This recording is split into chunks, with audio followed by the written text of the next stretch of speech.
Hi there, it's Parmdeep Vadesha. I'm with Charlie McCulloch today. Hi Charlie. Hey Parmdeep. We're having a great day. We're in sunny Sunderland, and what I wanted to show you today is how Charlie's managed to do a really good no money down deal. Everyone's been going around saying that no money down is dead, that no money down residential, yes we know that's dead, but what Charlie's done really well, the bus as you can hear, what Charlie's done managed to do really well is put together a commercial financing strategy which still works. We're in what, April 2011? May 2011, aren't we now? Yeah. So we're talking May 2011, no money down. Charlie's managed to put this deal together.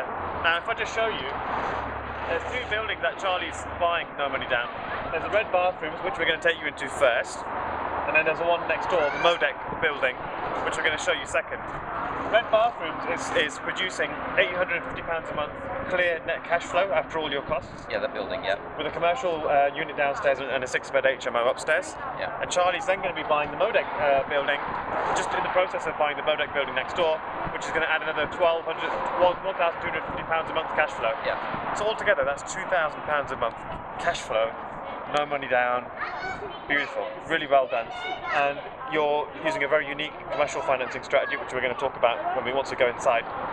But tell us, just for now, how did you come across this deal, and what made you realise you could do it no money down?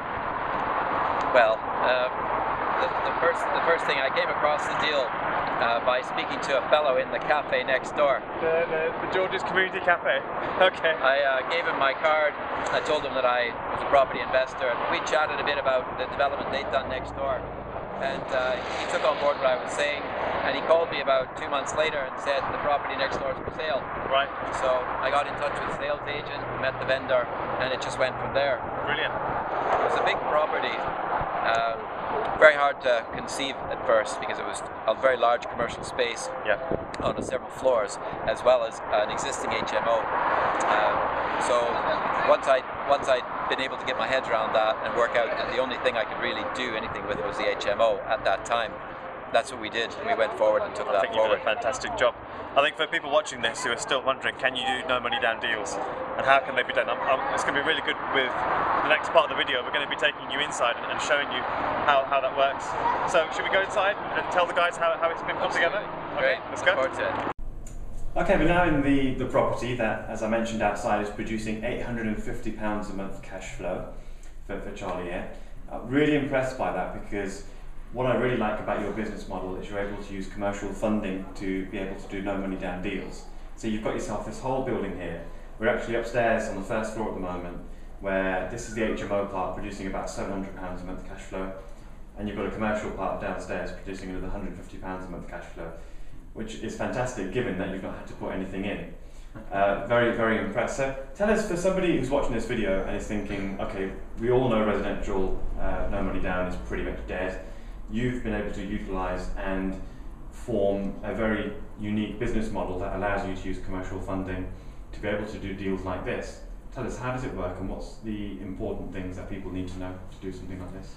Well, commercial funding has been doing this for a long time. They've been doing a lot of deals. They're happy to look at the purchase price and also the refurb costs, and as long as that fits within their rental yields, they obviously look for 130% of the rental per month, as a minimum cover.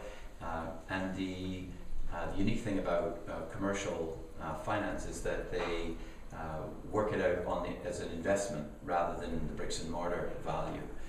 And sometimes that allows you to get a better value on the property. So for instance, this HMO has 6 bedrooms. The sort of rental's about £55 per week per room. So we produce about £1,400 a month in rent for the whole building. And off that we would deduct the mortgage cost and the utilities, and the rest is cash flow. The students are in for 10-12 months a year, which is great, so there's very few voids, and they're very close to university. It's a very popular area. So when we first started, we looked at the rental income, and that led to a value. The surveyor came in, the bank surveyor, looked at that and said, yeah, that looks about right, gave us a value on the property, We financed that at a loan to value of, I think it was 65%. Some of our properties are 70%, and that produced us enough to purchase the property and to pay for the refurb costs. So that's really good. So you've managed to find a bank that is happy with you being able to borrow based on the value, which itself is based on the rental income. Exactly. Which is what makes it unique and different. And I think that's the interesting thing, isn't it? Should we take a walk around and we can show the guys a bit about the property while we talk?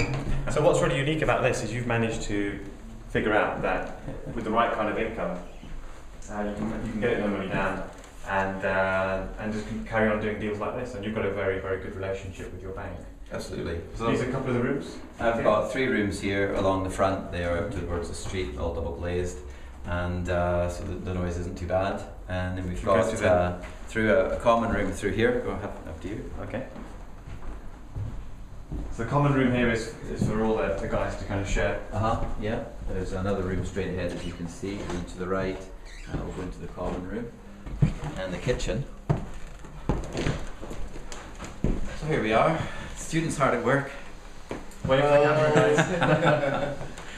So it's been great. They've been with me since the 10th of September, and they seem to get on well, and they all know each other, and so that's always good, I think, in an HMO. The owner of this property had used it as an HMO before I purchased it, and so it had most of the things for regulation purposes, fire safety, emergency lighting, and so on. And it was well laid out as an HMO, so I didn't have to really do too much to convert it. And the best thing of all was working in partnership with the vendor. I was able to let the property before I owned it. So the vendor gave me permission to do the refurb, gave me permission to let the property, and I shared some of the rental returns with him. And that meant we could get students in September, and I didn't actually purchase the property till December. Gets better, so doesn't it was a win-win. What I liked about your deal is the refurb was paid for by the bank as well, so it's completely no money down. Yeah. Brilliant. Yeah. So let's go downstairs and have a look at the commercial part as well, which is, I know is also part of the building and is also producing its own separate income stream. Yeah, the commercial building's particularly good because when I first came here, of course, I could only imagine financing the HMO, and whilst I was doing that and getting the students in, the vendor had gone ahead and split up the commercial units downstairs and found a tenant for the commercial unit. And by doing that, it enabled me to then find the finance to purchase it from him. So again, he was delighted, and I was delighted. Because your bank the bank that's funding you likes to see that income stream, because that's what they're lending on, aren't they? Exactly. Yeah. If the income stream isn't there, they can reduce the amount that they'll lend, pending tenant. So yeah, having a tenant was the best thing that the vendor could do, because it went from a position where I would have had difficulty funding the property to a position where I had no problem funding it at all. And so I took that property over in April, just a few weeks ago. So these are some of the secrets you're going to be sharing at the Underground Investors Summit, June the 25th. Of course, looking forward to it. Okay, let's go and have a look at the commercial. Great. Okay, we're now inside the commercial property with George. Hi, George. Hi. And George was the previous owner of this property, and Charlie's going to talk a bit about how they worked together to put this deal together. Because one thing that I really liked about what you've done here is you've worked together as a partnership, which is rare when people are doing property transactions. It tends to be somebody fighting and then arguing. Sometimes it can be, but you've worked really well together. So should we talk a bit about that and how you managed to put this particular deal together? Absolutely. When I came to meet George for the first time and we saw the whole building, it's a vast building, and this is only a small part. When we go next door, you'll see just how much more space there is. And because George was flexible in thinking and allowed me to get the students in the HMO, as I said before, we were able to finance that easily, because the bank was looking for tenancy agreements to make sure that the income was really there. You know, so in the time that I was doing that, George had split this unit off from the unit next door and put in a new door. And what that meant is that it was now tenantable. He found a tenant, and by the time he'd done that, I was in a great position to finance it, because it was much easier for me to finance it with a tenant in. I hadn't really thought about commercial property until until George had taken that step. So, you know, I'm beholden to George for the opportunity, you know, because he's actually helped me, he's enabled me, you know, to take that step forward and make that a success. And obviously that's going to help George, because next door we're going to use the same model that we used here. We're going to look at an HMO upstairs, a 6-bed HMO, exactly the same as the 6-bed HMO we've just come from, which to some extent is there. George has already got 3 bedrooms to the front, so I only need to find another 3 bedrooms and do a little bit of work there, which we'll look at. But when the bank comes to look at that, they'll be very happy with the model, because they know there's one with a value next door that they can say, well, that'll just about be the same thing. So I'm very confident in my ability to finance that. And likewise, the commercial premise next door, once we've set it aside. Now, because the bank won't like an untenanted property, they might put a restriction against the amount they'll lend me for an untenanted property. But because of their ability to see this property, which they financed, they might think, well, it's just a matter of time. So I'm looking for, you know, as much finance as I can attract, using this as a model, and I think they'll be very happy with that model. So that's the door that George put in there. I'm just going to show you on the video. So that wasn't there before. No, that's the door that George Yeah, built. that was a full window across there. That was another pane in the window Right. across. And that wasn't there. So that The partition. door was here, which linked the 2 showrooms. Uh-huh. So basically, you had the main door, as we went into just recently. That split to showroom here, showroom there, showroom up the stairs, and then the HMO above here. Yeah, we've transformed it. Done very well. Doing a very good job. Cut it down into little pieces, I think, Yeah, is make possibly the best thing. That Uh-huh. we wouldn't sell it as a total sort of property sale, but selling it in The bank's small better bits. in 2 chunks. Yeah, and then I think we'll move forward from there. Yeah. So you were just mentioning a second ago about why you prefer commercials to HMOs. What was that? What was the reason for Well, I that? think that commercial, you don't have the same requests from the tenant doing things within a showroom that he's responsible for. He does his own showroom, he does his own sort of reflection of what he wants to show to the public. He doesn't rely on you coming and say, well, I would like, you know, a petition put in here so I can put another bathroom suite in. You just sign a yearly agreement, or 5-10 year, and he pays his money. He pays the rates. He pays all of the other sort of utility bills. When you've got an HMO, you do have that sort of commitment to resolve initially, which I think you've done it as an all-inclusive.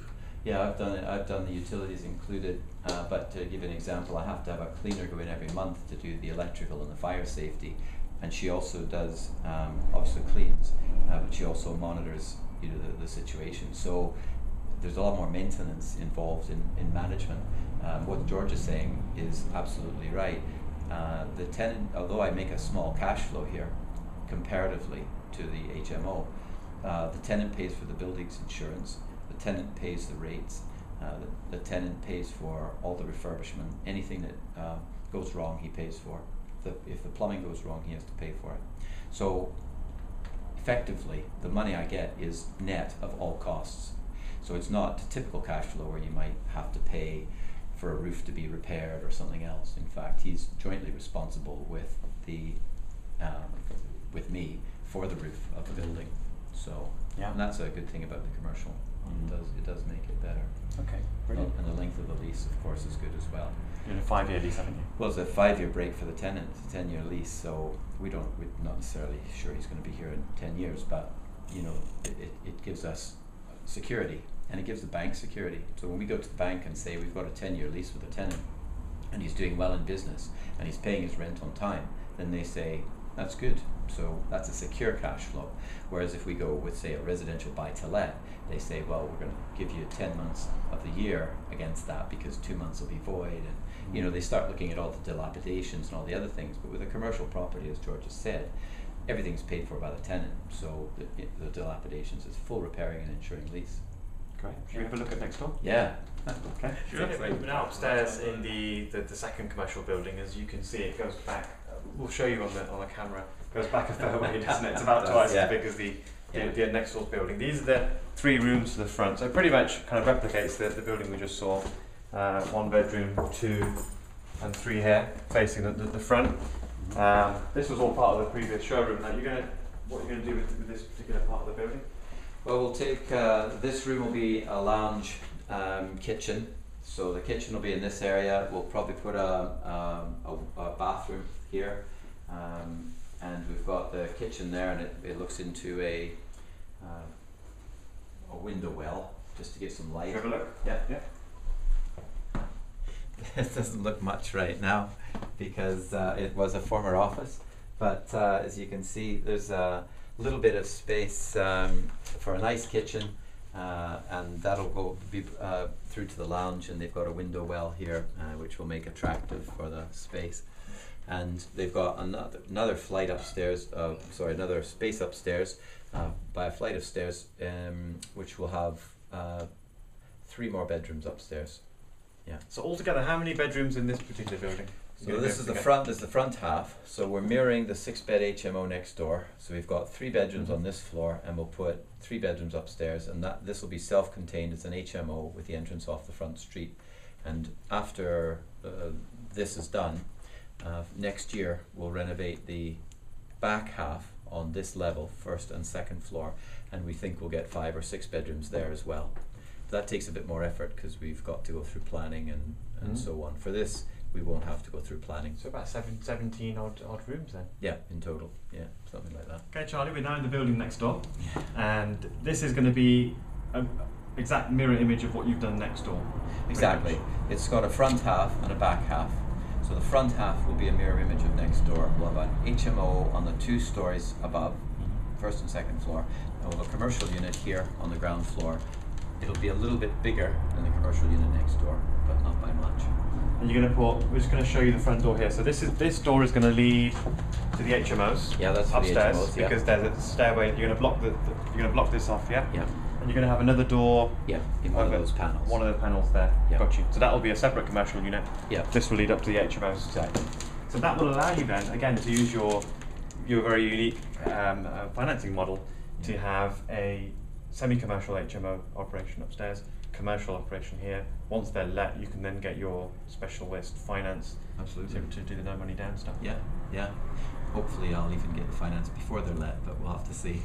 Because you've done the same thing next door, Yeah. so they're a lot more confident the bank will be able to thought. I think they should be confident, yeah. So we'll get started and we'll put it, we've already put it to them, and in principle they've said yes, so now it's just a case of taking it the next step. It's great. So if somebody is watching this and they're looking at this, perhaps prior to watching this video, and for a lot of people who haven't done commercial before, they might be quite worried about some of the things that it's a little bit more complicated than a residential. What would you say to them? Would you recommend they get involved? Is it something that you should look at? Oh, absolutely. If you're interested in being able to do the sorts of deals that I've been doing, then it's the only way to go, because commercial banks are really the ones that are ahead of the game in terms of lending money right now and being able to assess risks, especially in the property market. So I think it's the only way to go. I think you need education. That's what I would say, is because it is a specialist market. You need to find out what, and understand how to do it, to take advantage of it. And that's why I think it'd be good at the Underground Investor Summit. You'd be explaining a lot more about Yeah. the details and how to put them together. So.